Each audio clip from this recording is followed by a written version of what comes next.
ఓం నమో నారాయణాయ. వారాహి అమ్మకు నమస్కారం చేసుకుంటూ అమ్మవారి దయ ఆమె చల్లని చూపులు మనందరిపై ఉండాలి అని చెప్పి మనస్ఫూర్తిగా కోరుకుంటూ ఈరోజు వారాహి అమ్మ మనకందించేటువంటి సందేశం ఏంటి అంటే, బిడ్డ, నువ్వు కోరింది కోరినట్లుగా స్వయంగా నేనే నీ చేతిలో పెడతాను. ఈ వారాహి అమ్మని ఎవ్వరితో చెప్పకుండా ఒంటరిగా నువ్వు మాత్రమే విను. ఈ వారాహి అమ్మ వాక్కును విను. ఎందుకంటే ఇది కేవలం నా బిడ్డవైనటువంటి నీ కోసం మాత్రమే. కాబట్టి ఆఖరి వరకు వింటే ఆనందిస్తావమ్మా. ఏమాత్రం వదులుకోకుండా చివరి వరకు విను. నీ జీవితంలో కొన్ని విషయాలు, నువ్వు జరగకూడదు అనుకున్న విషయాలు కూడా జరిగిపోయాయి కదా. నువ్వు మాత్రమే ఎందుకమ్మా ఇలా జరుగుతుంది అన్న ప్రశ్న నీలో మొదలైంది కదా. అయితే ఈ ప్రశ్నలకు సమాధానం ఇస్తాను, విను. నీ జీవితానికి ఖచ్చితంగా ఇది ఉపయోగపడుతుంది. కానీ నా మాటలు సూక్ష్మమైనవి. కాస్త శ్రద్ధ పెట్టి మనసు పెట్టి నిదానంగా విను. ఒంటరిగా వివరంగా ఆలోచించు. సమాధానం దొరుకుతుంది. నీ జీవితంలో కొన్ని విషయాలు బాగానే ఉన్నాయి, నీకు ప్రశాంతంగానే ఉంటున్నాయి, నీ జీవితం అద్భుతమైనది అని గుర్తుపెట్టుకో. కానీ ఆ జీవితాన్ని నువ్వు బాధ అనే ముసుగులో వేసుకొని ఎందుకు కష్టపడుతున్నావు బిడ్డ? ఎందుకు బాధపడుతున్నావు చెప్పు. అలా బాధపడకమ్మా. నువ్వు బాధపడితే ఈ వారాహి అమ్మ అస్సలు చూడలేను తల్లి.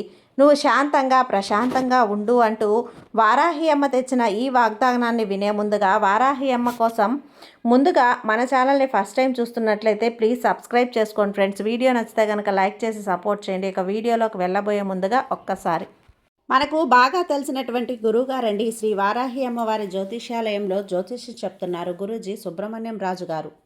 నెంబర్ 1 స్త్రీ పురుష వశీకరణ స్పెషలిస్ట్ గురూజీ సుబ్రహ్మణ్యం రాజు గారు. Contact number 7075662225. ఈ గురువుగారు చెప్పింది చెప్పినట్లుగా జరిగింది. భార్యాభర్తల మధ్య గొడవలు ఉన్నా, విదేశీ ప్రయాణం ఆలస్యం అవ్వటం, ప్రేమ పెళ్లి సంతానం లేకపోవటం, కోర్టు సమస్యలు, గృహము మరియు కుటుంబ సమస్యలు, ధనం నిలకడగా లేకపోవటం, ఉద్యోగం ప్రమోషన్స్ విఫలం అవ్వటం, దీర్ఘకాలిక అనారోగ్య సమస్యలున్నా, విదేశీ ప్రయాణం ఆలస్యం అవుతూ ఉన్నా, స్త్రీలకు పురుషులకు సంబంధించిన గుప్త సమస్యలు ఎటువంటివైనా సరే రోజుల్లో పరిష్కారం చేస్తారు. మీరు ఎంతోమంది దగ్గర జ్యోతిష్యం చెప్పించుకొని పరిష్కారాలు చేయించుకొని నిరాశ చెంది ఉన్నట్లయితే ఒక్కసారి ఆదికొండ దేవతలైన కోయరాజు గారికి కాల్ చేయండి. కోయ గురూజీ గారు, కొండదేవత పూజారి సుబ్రహ్మణ్యం రాజు గారు. Contact number 7075662225. మా జీవితంలో కూడా ఎన్నో మార్పులు జరిగాయండి, కాబట్టి నమ్మకంగా చెప్తున్నాను. జై వారాహి అమ్మ. ఇక వీడియోలోకి వచ్చేస్తే, బిడ్డ, నువ్వు నమ్మినా నమ్మకపోయినా సరే నువ్వు చేసే పనులు జరుగుతూనే ఉంటాయి. నువ్వు చేసేటువంటి పనిలో కేవలం మంచిని మాత్రమే చూడు, అదే నీకు వరం అవుతుంది. అలా కాకుండా చెడుని తలచావనుకో, అది శాపం అవుతుంది. చాలా సమయంలో జరిగే వరాలను శాపాలనుకొని కన్నీరు కారుస్తున్నా, కొన్నిసార్లు ఎదురు చూడని శాపాలు వరాలు అనుకొని పండగ చేసుకుంటున్నా, కానీ శాపాన్ని వరంగా, వరాన్ని శాపంగా జరిగితే అలాంటప్పుడు మళ్ళీ మళ్ళీ ఇది నా విధమా, నా కర్మ, ఏదో ఒక కారణం చెప్పి అని తృప్తి పడుతున్నా. కానీ ఎక్కడ జరిగింది అని మాత్రం ఎప్పుడు గుర్తిస్తావో, అన్నీ నా కోసమే అని అర్థం చేసుకుంటావో, అప్పుడు ఇచ్చేది వరమని తెలుసుకుంటావు.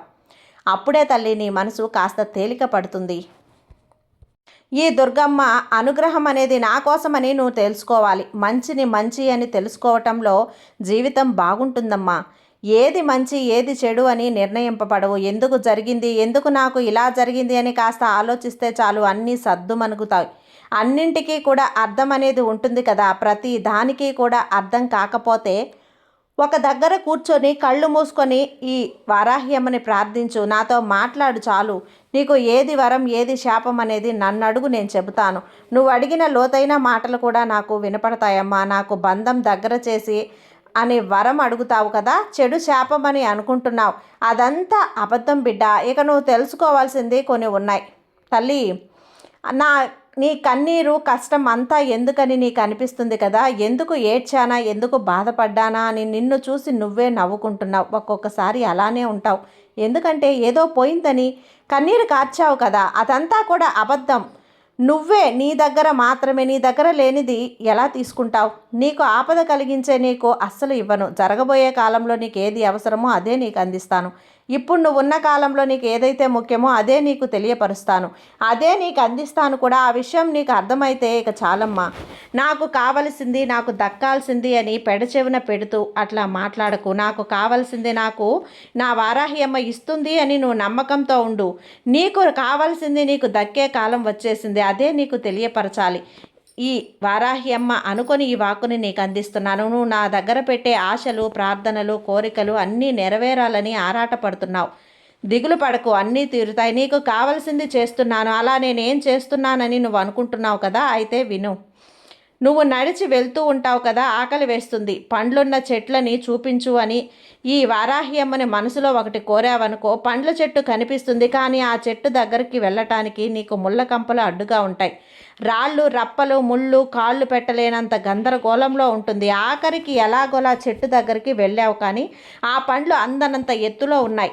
అవి అందేలా చేస్తే బాగుంటుంది అని నన్ను ప్రార్థిస్తావు. ఈ వారాహి అమ్మని మనసులో తలుచుకుంటావు. ఆకలిగా ఉందమ్మా, నా బిడ్డలకి నువ్వు ఆకలితో ఉంచుతావా అని, ఆ పండ్లు తింటే నా ఆకలి తీరుతుంది కదా అని ఈ అమ్మ దగ్గర మొరపెట్టుకుంటావు. కానీ ఆ పండ్లు అందనంత ఎత్తులో ఉండటం వల్ల నన్ను ప్రార్థించావు. నీకు ఇవ్వాలని నిర్ణయించుకొని ఆ పండు రాలి కింద పడాలి, లేదా నువ్వే ధైర్యం చేసి చెట్టుని చేరుకోవాలి. ఇక ఇప్పుడు నీ దగ్గర ఉన్న ధైర్యం సరిపోలేదని నేను ధైర్యాన్ని, నమ్మకాన్ని నూరిపోసి నిన్ను చెట్టెక్కించాను. నువ్వు ఎక్కావనుకో, ఈ పండును అందుకోవాలంటే ఎంత పోరాటం అనుకుంటే పండ్లు దొరుకుతాయా చెప్పు? తినగలవా?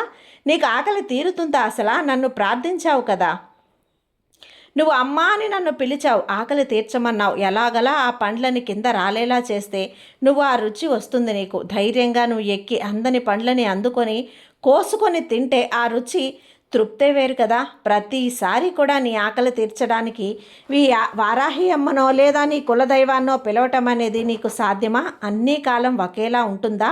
అలా నీకు ఎప్పుడూ కాలేదు కదా. పళ్ళే దొరుకుతాయా? ఎక్కాలి చెట్లు, అడ్డంకులు తొలగించుకొని పైనున్న పండు తెంపి నువ్వు తినగలాలి. నీ ఆకలి తీర్చుకోగలగాలి. ఆ ధైర్యం, సాహసం నువ్వు చెయ్యాలి. కాబట్టి నీ జీవితంలో ఇన్నానే ఉండాలమ్మా.